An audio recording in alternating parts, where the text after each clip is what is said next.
आज कार्तिक पूर्णिमा की आप सभी को हार्दिक शुभकामनाएं। देव दिवाली आपके जीवन में खूब सारी खुशियां लाए और यह दिन आपके लिए मंगलमय हो, यही प्रार्थना करते हुए सत्यनारायण व्रत कथा आइए श्रवण कर लेते हैं। आज 5 नवंबर बुधवार का दिन है। राहु काल रहेगा 12 बजे से लेकर 1:30। इस समय का त्याग कर कर आप पूरे दिन किसी नए श्रेष्ठ कार्य की शुरुआत कर सकते हैं। आज का दिन किसी चमत्कार से कम नहीं है। इसे त्रिपुरारी पूर्णिमा रूप में भी जाना जाता है। आरंभ करते हैं कथा सुनना। कथा अनुसार एक बार नैमिषारण्य में तपस्या करते हुए सौनक आदि ऋषियों ने सूत जी से पूछा कि जिसके करने से मनुष्य मनवांछित फल प्राप्त कर ले, ऐसा कोई व्रत और तप बताइए। सूत जी ने कहा कि एक बार श्री नारद जी ने भी भगवान विष्णु से ऐसा ही प्रश्न किया।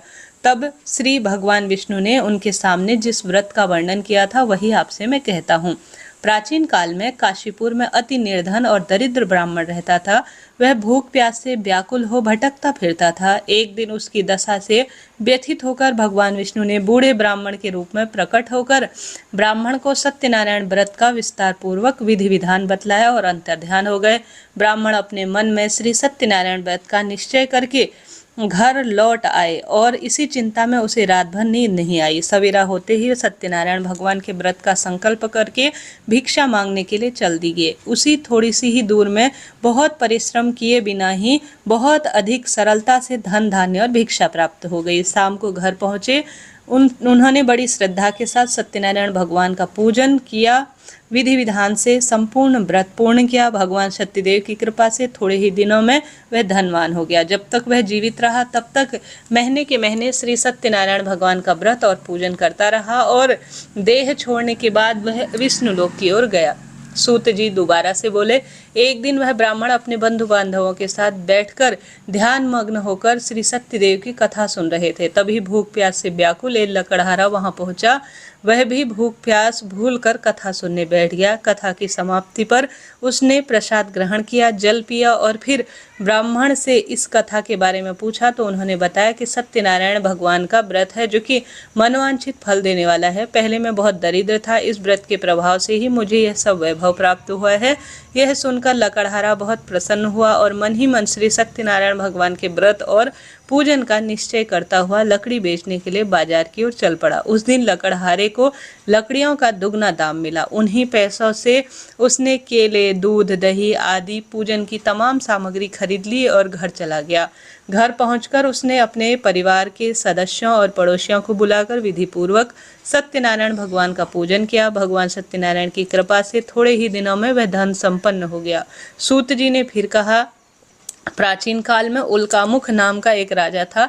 वह और उसकी पत्नी दोनों बड़े धर्मनिष्ठ थे। एक समय राजा नानी भद्रशिला नदी के किनारे श्री सत्यनारायण की कथा सुन रहे थे और एक बनिया भी वहां आ पहुंचा। उसने रत्नों से भरी अपनी नौका को एक किनारे पर लगा दिया और स्वयं पूजा की जगह पर बैठ गया। यहाँ पर चमत्कार देखकर उसने राजा से इसके बारे में पूछा। राजा ने बताया, हम भगवान विष्णु का पूजन कर रहे हैं।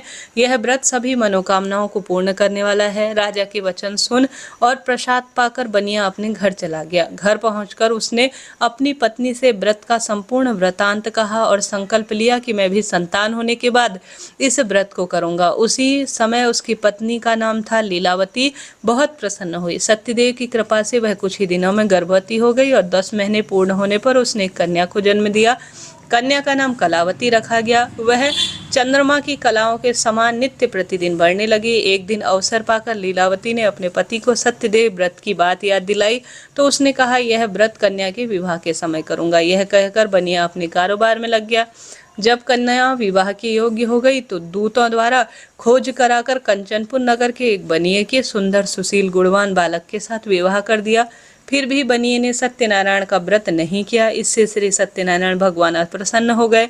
कुछ दिनों बाद बनिया अपने दामाद को साथ में लेकर समुद्र के किनारे रत्नापुर में व्यापार करने लगे। एक दिन रत्नसागरपुर के राजा चंद्रकेतु के खजाने से चोरों ने बहुत सारा धन चुरा लिया। राजा के सिपाही चोरों का पीछा कर रहे थे। चोरों ने जब देखा कि सिपाहियों से बचना कठिन है तो उन्होंने राजकोष से चुराए हुए तमाम धन को एक जगह फेंक दिया और स्वयं भाग गए। वहां बनिए का डेरा था। सिपाही चारों ओर ढूंढते हुए उसी जगह पहुंच गए और दोनों बनियों को चोर समझकर पकड़ लिया।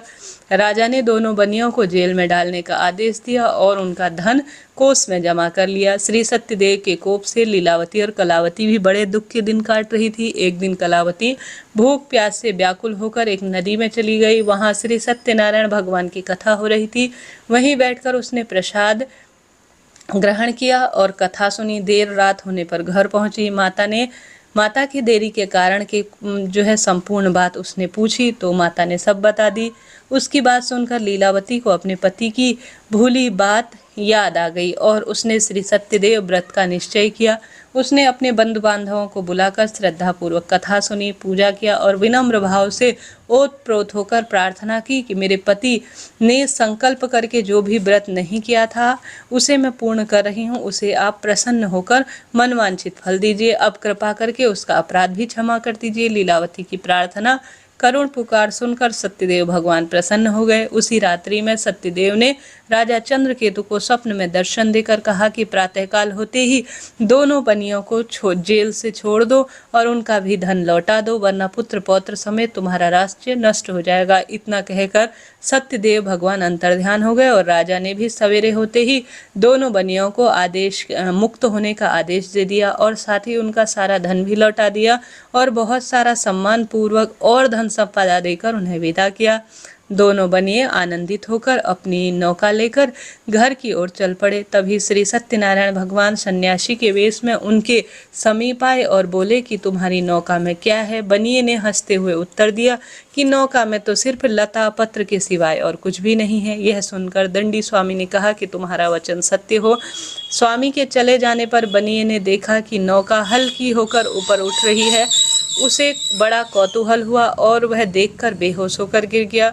परंतु दामाद ने कहा कि इस प्रकार घबराने से काम नहीं चलेगा, यह सब उन्हीं स्वामी की करामात है, चलकर उनसे प्रार्थना की जाए तो फिर वैसा ही हो जाएगा। दामाद के मानकर बनिया स्वामी के पास पहुंचा और चरणों में गिर पड़ा और बार बार उनसे क्षमा मांगने लगा। उसकी विनीत पुकार भगवान ने सुनी और प्रसन्न होकर उसे वरदान दिया और भगवान स्वयं उस स्थान से अंतर्ध्यान हो गए। बनिए के नाव के पास जाकर देखा तो वह धन और रत्नों से भरी हुई है। तब उन्होंने वहीं पर श्री सत्यदेव भगवान का पूजन किया, भूल चूक के लिए क्षमा प्रार्थी हुए तथा कथा सुनी। फिर वह घर की ओर चल दिए। अपने नगर के समीप पहुंचकर बनिए ने लीलावती के पास अपने आने का समाचार भेजा। लीलावती उस समय श्री सत्यनारायण भगवान की कथा सुन रही थी। उसने अपनी पुत्री कलावती से कहा कि तुम्हारे पति और पिता आ गए हैं, मैं उनके स्वागत के लिए चलती हूँ। तुम प्रसाद लेकर पूजा पूर्ण कर शीघ्र ही नदी के तट पर पहुंच जाना। कलावती प्रसन्नता के कारण इतनी विमुग्ध हो गई कि वह कथा का प्रसाद लेना भूल गई और तुरंत ही नदी की ओर दौड़ पड़ी।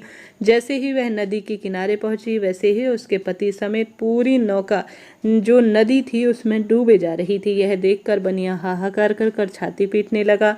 लीलावती भी दामाद के शोक में विलाप करने लगी और कलावती अपने पति के खड़ाऊ लेकर सती होने के लिए उद्धृत हो उठी। तभी आकाशवाणी हुई कि हे बड़िक, तेरी कन्या सत्यनारायण भगवान के प्रसाद का निरादर कर और पूजा अधूरी ही छोड़कर अपने पति के मिलने के लिए आतुर होकर दौड़ आई है। यदि वह प्रसाद लेकर फिर से आए तो उसका पति जी उठेगा। यह सुनकर कलावती घर की ओर दौड़ आई और श्री सत्यनारायण भगवान का प्रसाद लेकर नदी के किनारे जो है आ पहुंची और तब देखती है कि उसके पति और नौका संपूर्ण रूप से जल में तैर रहे हैं। यह देखकर बनिया भी प्रसन्न हो जाता है और अपने घर पर पहुंचकर वह जब तक जीवित रहता है तब तक सत्यनारायण भगवान का व्रत करता है और श्रद्धापूर्वक कथा सुनता रहता है। इस तरह से प्रिय श्रोताजनों, यह सत्यनारायण भगवान की कथा है जो मैं भी श्रवण करती हूँ, पढ़ती हूँ व्रत कथा के दिन। संक्षिप्त रूप में इसमें वर्णन है जो कि हम गृहस्थों के लिए सर्वश्रेष्ठ है। आइए इसकी विधि भी जो कथा लिखी गई है उसमें पढ़ लेते हैं। कथा अनुसार सत्यनारायण का व्रत प्रायः पूर्णमासी के दिन किया जाता है। भगवान सत्यनारायण के व्रत की कथा करवाई जाती है। व्रत करने वाला पूर्णमासी के दिन प्रातःकाल जल्दी उठकर स्नान कर दिन भर निराहार रहे। शाम के समय श्रद्धापूर्वक केले का मंडप तैयार करे और गणेश जी, गौरी शंकर भगवान, वरुण देवता, भगवान विष्णु आदि देवताओं के पूजन की तैयार करे और बंधनवार केले के खम्भों और सुंदर रूप से एक मंडप तैयार कर सुंदर सी चौकी पर सत्यनारायण भगवान की प्रतिमा स्थापित करे। साथ ही पास में कलश में गणेश जी, नवग्रह भी स्थापित करें तथा पुष्प जल हाथ में लेकर नारायण भगवान का ध्यान कर यज्ञोपवीत पुष्प, धूप, नैवेद्य आदि से युक्त होकर स्तुति करे और कहे कि हे भगवान, मैंने श्रद्धापूर्वक फल, जल आदि सभी चीज़ें आपकी सेवा में अर्पण की है, इसे स्वीकार कीजिए और मेरा आपको बारंबार नमस्कार है। ऐसी प्रार्थना करते हुए ध्यानपूर्वक इस कथा को पढ़े और सुने, इससे उसके परिवार का कल्याण होना निश्चित है। प्रिय श्रोताजनों, इस तरह से मैंने आपको संपूर्ण यह कथा श्रवण कराई। आइए श्री सत्यनारायण भगवान की आरती भी कर लेते हैं। ओम जय लक्ष्मी रमणा, स्वामी जय लक्ष्मी रमणा, सत्यनारायण स्वामी जनपातक हरणा। ओम जय लक्ष्मी रमणा, रत्न जड़ित सिंहासन अद्भुत छवि राजे, प्रभु अद्भुत छवि राजे, नारद करत निरंतर घंटा ध्वनि बाजे। ओम जय लक्ष्मी रमणा, भय कल प्रकट भय कलि कारण, द्विज को दर्श दियो, प्रभु द्विज को दर्श दियो, बूढ़ा ब्राह्मण बन कर कंचन महल कियो। ओम जय लक्ष्मी रमणा, दुर्बल भील कराल, जिन पर कृपा करी, प्रभु जिन पर कृपा करी, चंद्र चूर्ण के राजा तिनकी विपत्ति हरी। ओम जय लक्ष्मी रमणा, वैश्य मनोरथ पायो, श्रद्धा तज दीनी, प्रभु श्रद्धा तज दीनी, सो फल भोग्यो प्रभु जी फिर स्तुति कीन्ही।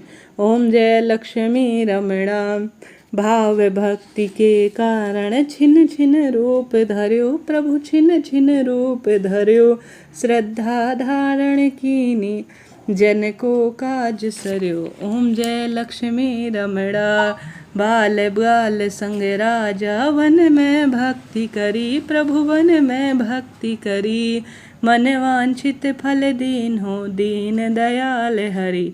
ओम जय लक्ष्मी रमणा, चढ़त प्रसाद सवायो, कदली फल मेवा, प्रभु कदली फल मेवा, धूप दीप तुलसी से राजी सत्य देवा। ओम जय लक्ष्मी रमणा, श्री सत्यनारायण जी की आरती जो कोई नर गावे, प्रभु प्रेम सहित गावे, तन मन सुख संपत्ति, मन वांछित फल पावे। ओम जय लक्ष्मी रमणा। प्रिय श्रोताजनों, आप सभी ने यह कथा सुनी, आपका आभार और धन्यवाद। जरा सा भी वीडियो उचित उपयोगी रहते हैं तो सब्सक्राइब करें। ब्राह्मण दक्षिणा देना चाहते हैं तो फ़ोन पे नंबर पर निश्चित रूप से दे सकते हैं। कार्तिक महीने की कथा इत्यादि सुनी है तो ज़रूर से आज आप अपनी इच्छा अनुसार ब्राह्मण दक्षिणा दीजिएगा। राधे राधे, जय श्री कृष्ण।